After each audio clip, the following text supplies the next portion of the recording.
Here we go. I'm Paul Carnahan. I'm the librarian at the Vermont Historical Society, and this is Marjorie Strong, the assistant librarian, and we're in the vault of the Vermont History Center in Barre, Vermont.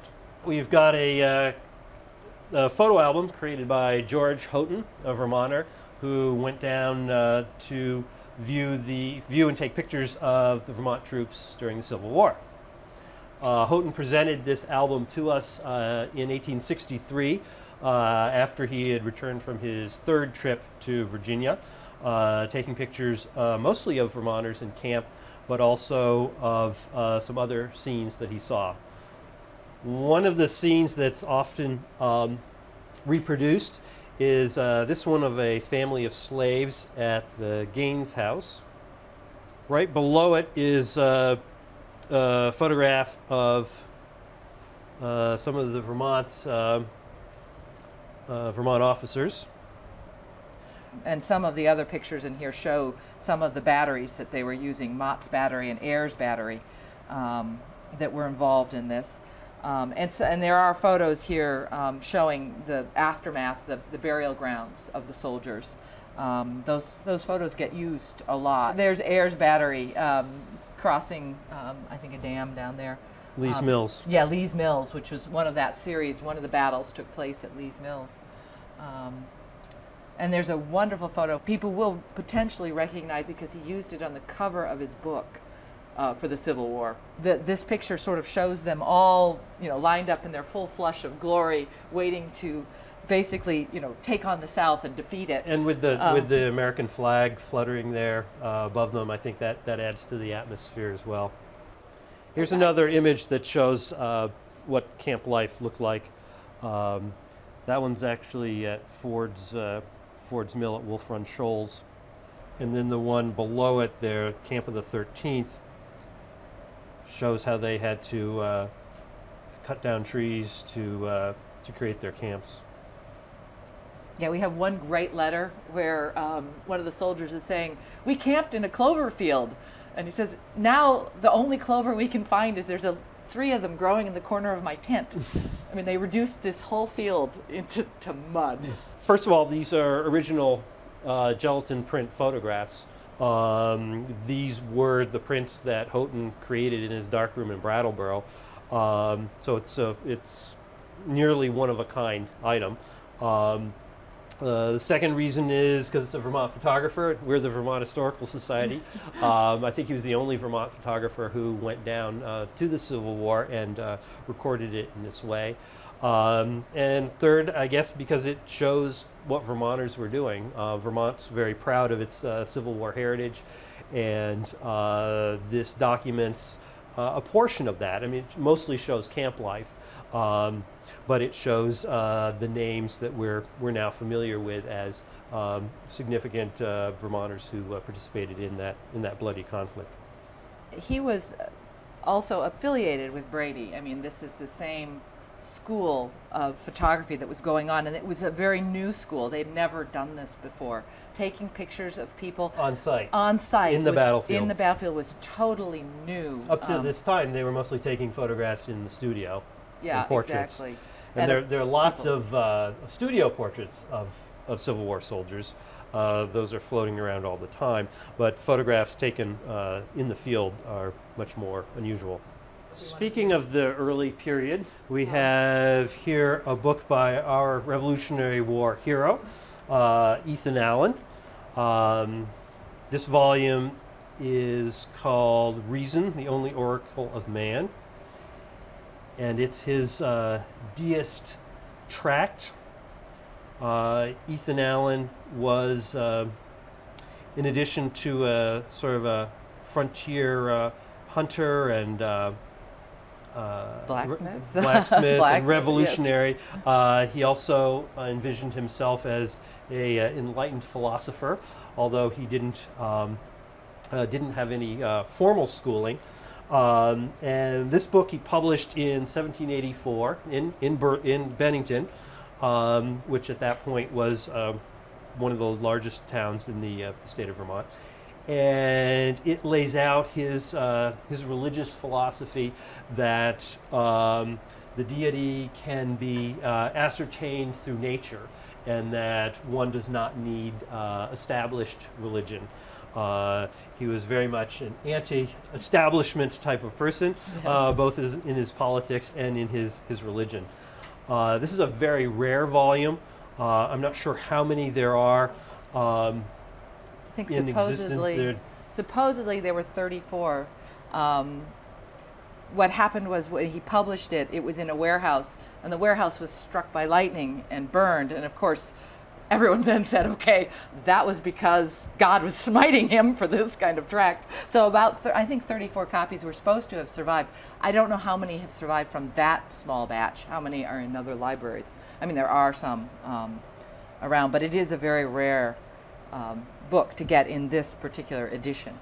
And this book we've conserved, we've deacidified it and cleaned the pages. You can see it's in very good condition. Of course, we did not touch the marks of the previous ownership. You can see it says Samuel Provost, probably the name of a previous owner. We put it in a very modest binding, not a fancy binding at all. It would have been a very modest book when it was first published, may not have even been bound at all. Well, he's an iconic figure to us, really. I mean, we tend to think of Ethan Allen and the Green Mountain Boys and their struggles for independence, really from New York. But, you know, we were just talking about how we tend to forget there were a lot of other people working with him. But he has become sort of the icon for Vermont's independence movement, I would say. Well, and he was a very boisterous figure, sort of mythological in stature. He, of course, led the Green Mountain Boys at the taking of Fort Ticonderoga, the capture of Fort Ticonderoga. He surprised the British. He was able to do it without firing a shot. He was friends with them, sadly. He was rambunctious. Yes. He was bigger than life. Exactly. He was, and so he has all these traits that make him stand out from all the other revolutionary heroes who are also doing great things. But he definitely stands head and shoulders above the others in the popular imagination and in history. He's probably one of the best known Vermonters, really, I think, even nationally.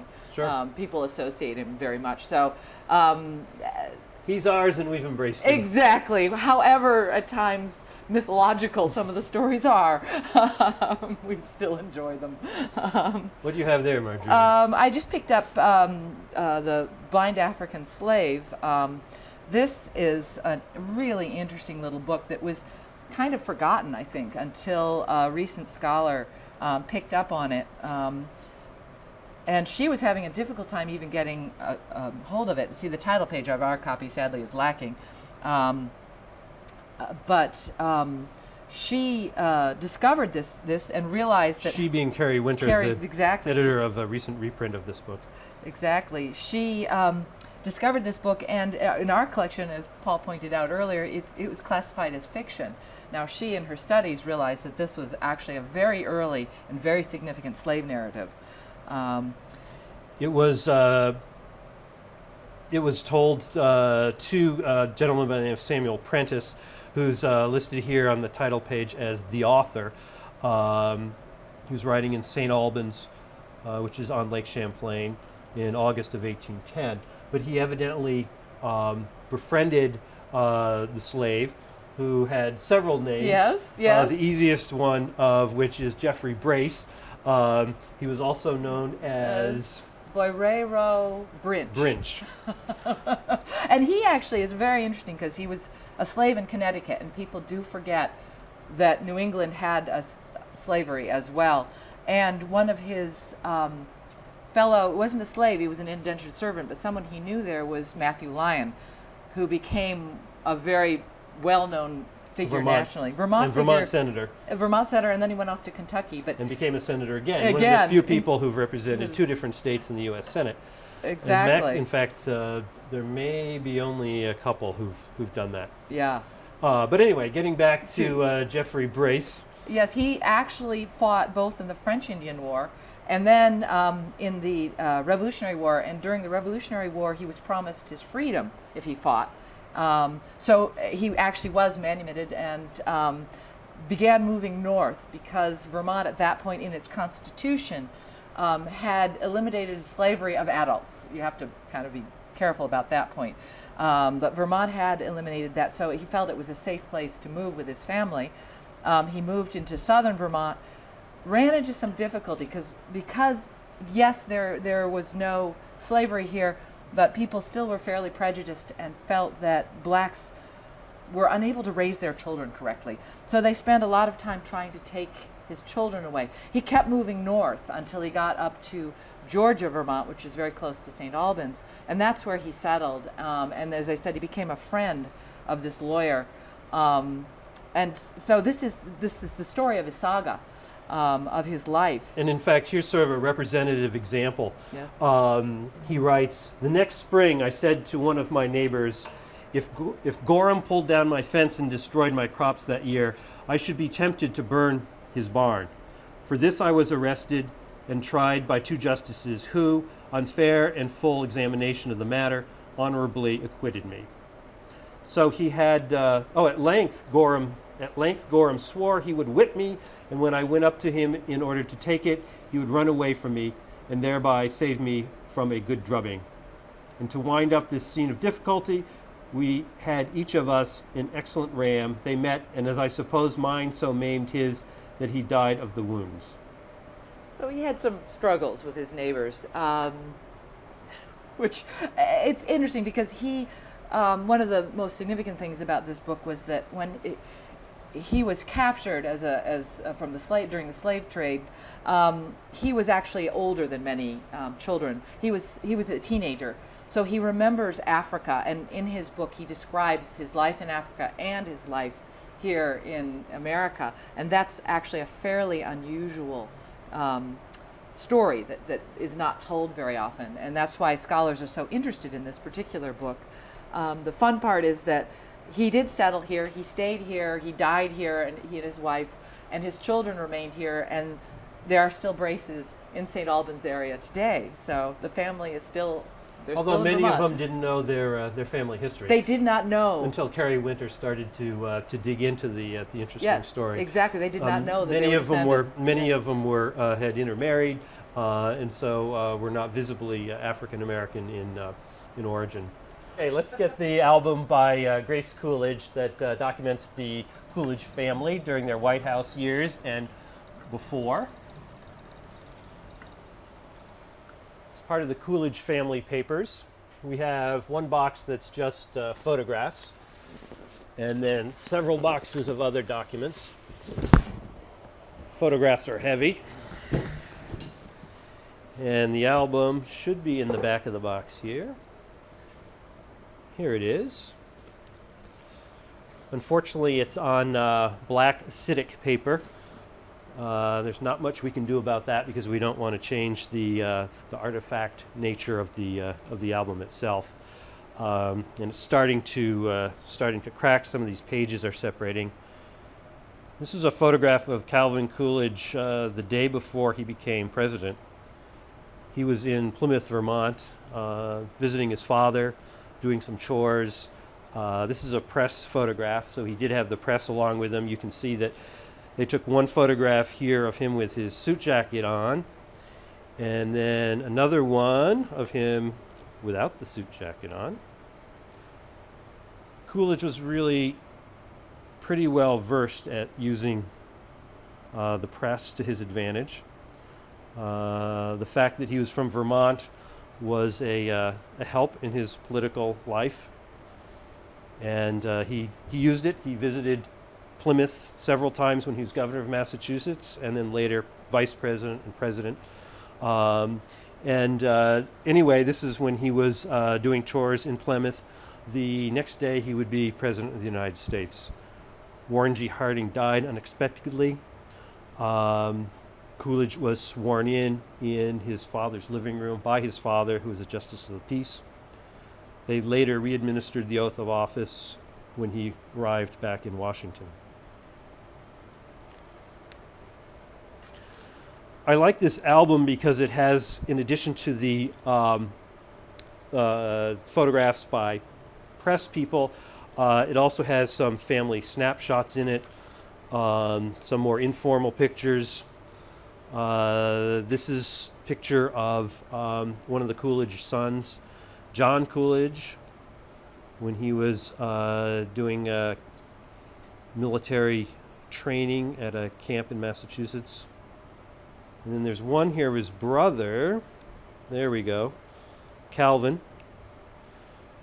who spent a summer harvesting tobacco leaves in Massachusetts. This is 1923.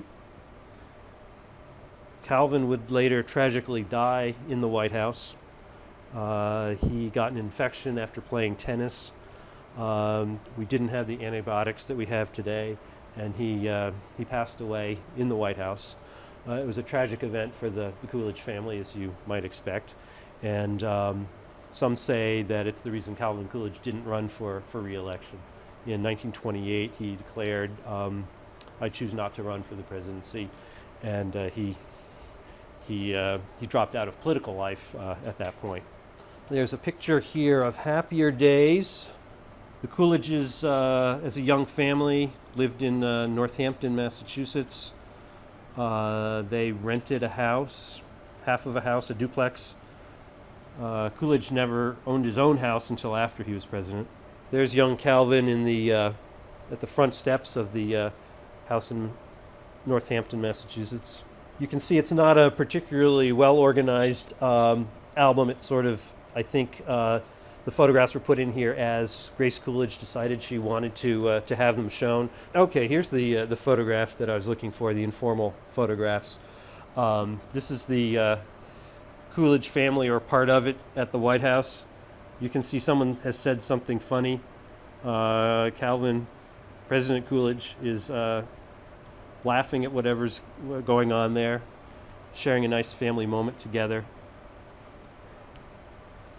Calvin Coolidge, the president, is known for being rather dour. I think it was Alice Roosevelt Longworth who said that it looked like he'd been weaned on a pickle. And but this photograph album dispels that notion. He was also a very interesting person, and had his sense of humor too. We chose these things because these are some of our treasures, some of our earliest works. Some of the things we like to pull out and show people when they come here, to give people a little idea of the depth of our history and the place of Vermont in the history of the United States. We could have pulled out more. I mean, there's so much more. It was actually very difficult to choose. So I think I guess you're right. These are treasures to us, and so we enjoy showing them to other people.